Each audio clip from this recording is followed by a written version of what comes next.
नमस्कार बच्चों,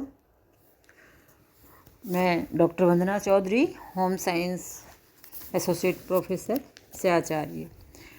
आज हम पढ़ेंगे बीए सेकेंड ईयर के फर्स्ट पेपर को, मानव शरीर एवं क्रिया विज्ञान, जिसमें कि आपके शरीर के तंत्रों से संबंधित, सिस्टम से संबंधित हम पढ़ेंगे। जैसे कोशिका, सेल, जिसको सेल बोलते हैं, उत्तक से संबंधित अंग हैं, श्वसन तंत्र, और जैसे कि प्रजनन तंत्र, ब्लड के ग्रुप्स, कौन सा ब्लड ग्रुप का व्यक्ति किसको ब्लड दे सकता है, पाचन तंत्र के विभिन्न अंग, उसके कार्य, और इस तरह से ये कुछ अंगों के बारे हम इस पेपर में पढ़ेंगे। इसके अलावा जैसे कूड़ा निकास कितने प्रकार से किया जा सकता है, वायु प्रदूषण के बारे में, और कुछ बीमारियों के बारे में, संक्रामक बीमारियां व अन्य बीमारियों के बारे में भी इस पेपर में हम पढ़ेंगे। ये पेपर जो है 70 मार्क्स का आएगा। इस पेपर को 3 भागों में बांटा है, जिसमें फर्स्ट है यूनिट ए, यूनिट बी और यूनिट सी। 3 पोर्शन में बांट दिया इस पेपर को। तो फर्स्ट जो यूनिट है उसके अंदर जो क्वेश्चन आएंगे, शॉर्ट क्वेश्चंस आएंगे। 20 शब्दों में आपको एक प्रश्न का आंसर देना होगा। एक क्वेश्चन 1 नंबर का होगा। तो हर यूनिट से आपको तीन प्रश्न करने होंगे। कम से कम 3 प्रश्न एक यूनिट से करने हैं, और जिसमें एक प्रश्न 1 नंबर का होगा, और वो प्रश्न कम से कम 20 शब्दों का होना चाहिए। ये तो है आपका यूनिट ए। तो आपको टोटल 10 क्वेश्चन करने हैं यूनिट ए में से, जो कि 10 नंबरों के होंगे। ठीक है, मतलब हर यूनिट में से आपको, जो सिलेबस में हम पढ़ाएंगे 3 यूनिट, तो हर यूनिट में से आपके 3-3 प्रश्न आपको करने होंगे। तो 9 हो गए क्वेश्चन। बचा एक प्रश्न है, वो है आपका ऑप्शनल, किसी भी यूनिट से आप कर लो जो आपको आता है। तो भाग यूनिट ए में आपको टोटल 10 प्रश्न करने हैं, और वो 10 प्रश्न 1-1 नंबर के होंगे, और एक प्रश्न को 20 शब्दों में उत्तर देना है। शॉर्ट क्वेश्चंस हैं। फिर आपका इस पेपर में सेकंड पार्ट होगा यूनिट बी। 15 अंकों, टोटल 15 नंबर का क्वेश्चन होते हैं। इसमें 5 प्रश्न होंगे। प्रत्येक यूनिट से आपको 1-1 प्रश्न तो करना ही करना है। मतलब 3 यूनिट है तो 3 प्रश्न तो आपको हर यूनिट से 1-1 लेकर के करना ही करना है। बाकी 2 यूनिट जो क्वेश्चन है वो किसी भी यूनिट से करो। तो ये कम से कम 50 शब्दों के, एक प्रश्न 50 शब्दों का होना चाहिए, और एक प्रश्न आपका 3 अंकों का होगा। एक प्रश्न 3 नंबर का है, जिस 50 शब्दों का आंसर होना चाहिए उसका। फिर है यूनिट सी। यूनिट सी में टोटल 6 प्रश्न होंगे। तो आपको 3 प्रश्न करने हैं। हर यूनिट से 1-1 प्रश्न करना होगा, और एक प्रश्न 400 शब्दों का होना चाहिए उसका आंसर, और 5 नंबर का होगा ये प्रश्न। एक प्रश्न 3 यूनिट में से 1-1 क्वेश्चन करना है, और उस एक क्वेश्चन का आंसर 400 शब्दों का होना चाहिए, और वो क्वेश्चन आपका 5 नंबर का होगा। ठीक है, तो मतलब जो लास्ट यूनिट है वो निबंधात्मक प्रश्नों की है। तो उसमें आपको 3 तरह के प्रश्न आएंगे आपके। एक पहले अति लघुत्रात्मक, लघुत्रात्मक और निबंधात्मक, 3 तरह के प्रश्न आएंगे आपके इसमें, और उसमें से आपको करने होंगे। कुल 70 नंबर का पेपर होगा ये। ठीक है, समझ में आई? मतलब आपका ये जो होम साइंस का फर्स्ट पेपर है, मानव शरीर क्रिया विज्ञान, तो इसमें आपको मानव शरीर के बारे में पढ़ना है। और इसमें जो पेपर आएगा वो 3 भाग में डिवाइड होगा। अति लघुत्रात्मक प्रश्न, जिसमें एक प्रश्न 20 शब्दों का आंसर देना है, एक प्रश्न का कुल 10 प्रश्न करने हैं। दूसरा है 3 अंकों का एक प्रश्न होगा। तो इसमें टोटल आपके 5 प्रश्न होंगे 50 शब्दों के। 5 प्रश्न करने 50 शब्दों के टोटल बे पार्ट में, और एक प्रश्न 3 नंबर का होगा।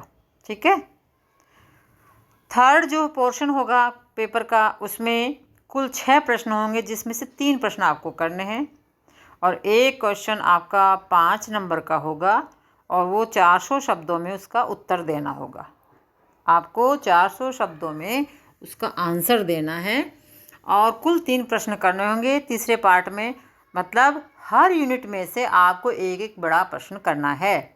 इसी तरह से हर यूनिट में से आपको लघुतरात्मक प्रश्न करने हैं और अति लघुतरात्मक, मतलब आपको सारी यूनिट्स आपको पढ़नी पड़ेंगी, सभी यूनिट से आपको क्वेश्चन आएंगे।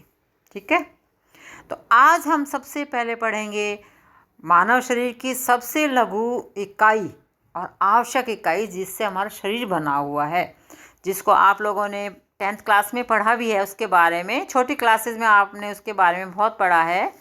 तो क्या है वो? कोशिका। हमारा शरीर अनेक कोशिकाओं से बना हुआ है और ये सबसे सूक्ष्म इकाई है, शरीर की क्रियात्मक इकाई है और ये कोशिकाएं हैं, यही सभी लक्षणों के लिए, क्रियाओं के लिए उत्तरदायी होती हैं। ये अनेक प्रकार की कोशिकाएं होती हैं, छोटी छोटी, एक दूसरे से बिल्कुल डिफरेंट। इसको हम सूक्ष्मदर्शी यंत्र के द्वारा देख सकते हैं।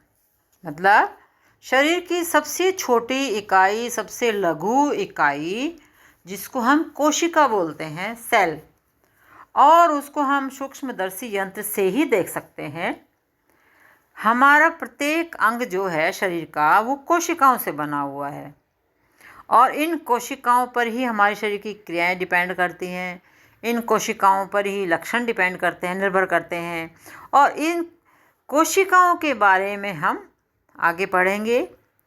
कोशिका हमें ऐसे दिखाई नहीं देगी, हम सूक्ष्मदर्शी यंत्र, एक छोटा यंत्र होता है जिसको सूक्ष्मदर्शी यंत्र बोलते हैं, उसको, उसमें ग्लास लगा होता है, उससे हम देख सकते हैं कोशिका को।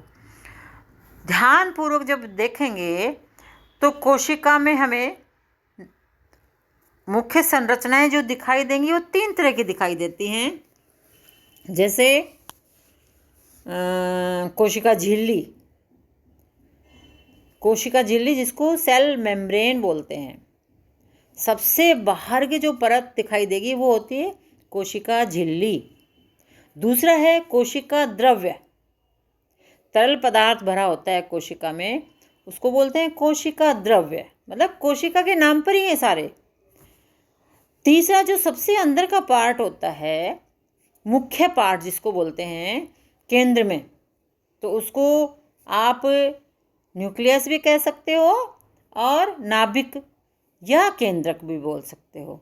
तो हमने देखा कि कोशिका में मुख्यतः 3 संरचनाएं दिखाई देती हैं, कोशिका झिल्ली, कोशिका द्रव्य और केंद्रक या नाभिक।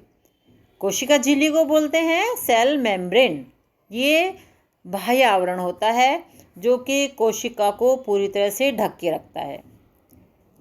फिर है कि कोशिका द्रव्य, कोशिका द्रव्य जो है उसके अंदर का द्रव्य होता है तरल पदार्थ। तीसरा केंद्रक, केंद्र में जो होता है उसको केंद्रक बोलते हैं। तो इनको हम ध्यान आगे पढ़ेंगे ध्यान से। 16वीं शताब्दी से पहले कोशिका के बारे में किसी को नहीं पता था, परंतु सन 1665 में रॉबर्ट हुक नामक वैज्ञानिक ने मधुमक्खी के छत्ते को अनेक छोटे छोटे कोष्ठों में बटा हुआ देखा, कमरे के रूप में, छोटे छोटे कमरों के रूप में देखा, बटा हुआ देखा। तो फिर उसने देखा कि ये मृत कोशिकाएं थी, इन्हीं को सेल कहा गया। तो एक मानव शरीर में अनेक असंख्य कोशिकाएं होती हैं जिनको हम गिन नहीं सकते हैं। सबसे पहले हम देखेंगे कि कोशिका की संरचना जो है वो जंतु विज्ञानी थियोडोर श्वान ने कोशिका का सिद्धांत प्रस्तुत किया। और जब हम कोशिका को देखेंगे, इसकी संरचना को देखेंगे, तो देखेंगे कि सबसे बाहर कोशिका का झिल्ली आवरण है, पारदर्शी आवरण होता है। इसी के अंदर एक जेली के समान गाढ़ा तरल पदार्थ भरा रहता है, जिसमें तरल पदार्थ को जीव द्रव्य बोलते हैं। ये जीवन का मूल आधार होता है, हमारे जीवन का मूल आधार होता है। और इसकी खोज जिस वैज्ञानिक ने की उसका नाम है पुरकिंजे तथा वॉन मोल, 1846 में। जीव द्रव के बीच में गाढ़ा गोलाकार अंडाकार पिंड के रूप में दिखाई देता है, उसको बोलते हैं नाभिक या केंद्रक। केंद्रक या नाभिक जो कि अर्ध पारदर्शी होता है, जालीनुमा। और इस केंद्रक में अनेक संरचनाएं पाई जाती हैं, जैसे माइटोकॉन्ड्रिया, नाम सुना होगा mitochondria, Golgi coy, centrosome, ribosome, lysosome, endoplasmic reticulum, केंद्रक, ये सब। मतलब आपने अपनी याददाश्त को थोड़ा सा वापस पीछे जाइए, याद कीजिए कोशिका को, तो उसका एक चित्र आपके दिमाग में घूमेगा, अंडाकार चित्र। तो सबसे बाहर का आवरण जो होता है वो कोशिका आवरण। फिर तरल गाढ़ा पदार्थ जो होता है उसको बोलते हैं जीव द्रव्य, उसके अंदर की परत। जीव द्रव्य के अंदर एक पिंड दिखाई देता है हमें, गोलाकार अंडाकार पिंड, जालीनुमा, उसको बोलते हैं केंद्रक। इस केंद्रक में ही जीवन होता है और इस केंद्रक के अंदर अनेक रचनाएं होती हैं, तैरती रहती, जो हमें दिखाई देती हैं संरचनाएं, जैसे माइटोकॉन्ड्रिया, हॉर्स पावर जिसको बोलते हैं, गाल्जी coy, centrosome, ribosome, lysosome, endoplasmic reticulum आदि। केंद्रक जिस झिल्ली से ढका रहता है उसको बोलते हैं केंद्रक झिल्ली। केंद्रक जिस झिल्ली से ढका रहता है उसको बोलते हैं कोशिका झिल्ली, केंद्रक झिल्ली।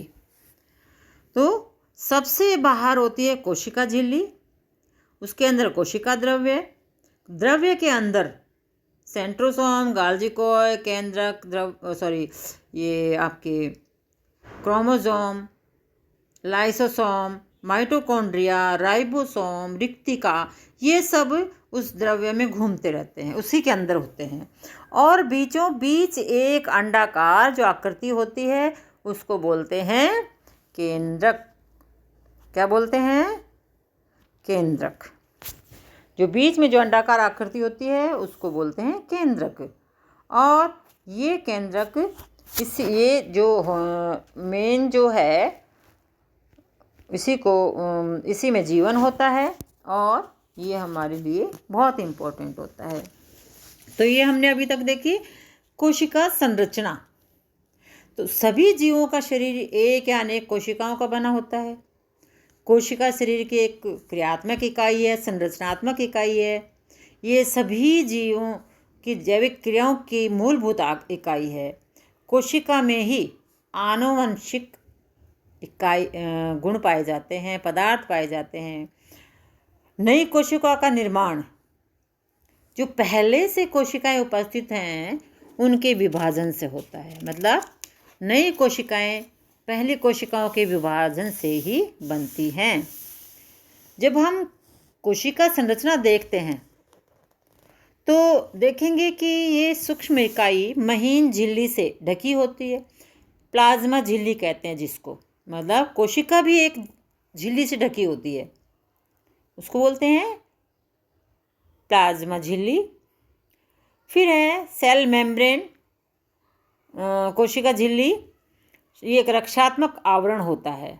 इसकी मोटाई 10 mm माइक्रोन होती है और इसे प्लाज्मा झिल्ली भी कहते हैं। जो अभी हम बात कर रहे थे कोशिका झिल्ली, कोशिका जिस आवरण से ढकी होती है, महीन आवरण से, वो कोशिका झिल्ली है। इसको रक्षात्मक इकाई भी कहते हैं। और कोशिका झिल्ली एक अर्धपारगम्य होती है, सेमी ट्रांसपेरेंट।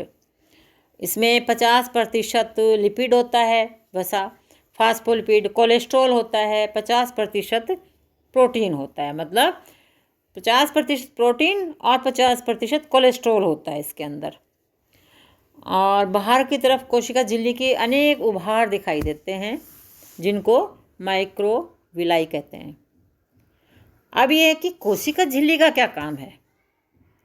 ये जो कोशिका के बाहर जो आवरण है कोशिका झिल्ली का, इसका क्या काम है? सुरक्षा प्रदान करना, दूसरा भोजन का अंतर्ग्रहण करना, तीसरा चयनात्मक पारगम्यता, बेकार वस्तुओं को बाहर निकालना, बाहरी संवेदनाओं को ग्रहण करना और अंदर की वस्तुओं को बाहर जाने से रोकना। मतलब कोशिका के अंदर जो वस्तुएं हैं, जो संरचनाएं हैं, उनको बाहर आने से रोकती है। ये काम है इस झिल्ली का। फिर एक कि भाई कोशिका झिल्ली हो गई, फिर एक केंद्रक। केंद्रक क्या काम करता है? ये सबसे महत्वपूर्ण अंग है। इसका कोशिका में ये स्थान है जो स्थान मानव के शरीर में मस्तिष्क का होता है। ये कोशिका द्रव्य के बीच में पाया जाता है। बहुत ही ठोस गोलाकार अंडाकार रचना होती है और ये केंद्रक भी चारों तरफ से एक झिल्ली से ढका रहता है जिसे केंद्रक भित्ति कहते हैं। और इसकी रचना भी प्लाज्मा झिल्ली की तरह ही प्रोटीन वसा से बनी होती है। कई सूक्ष्म छिद्र इसमें पाए जाते हैं जिसे केंद्र की छिद्र कहते हैं। ठीक है, अब केंद्र जो है अगली क्लास में पढ़ेंगे हम।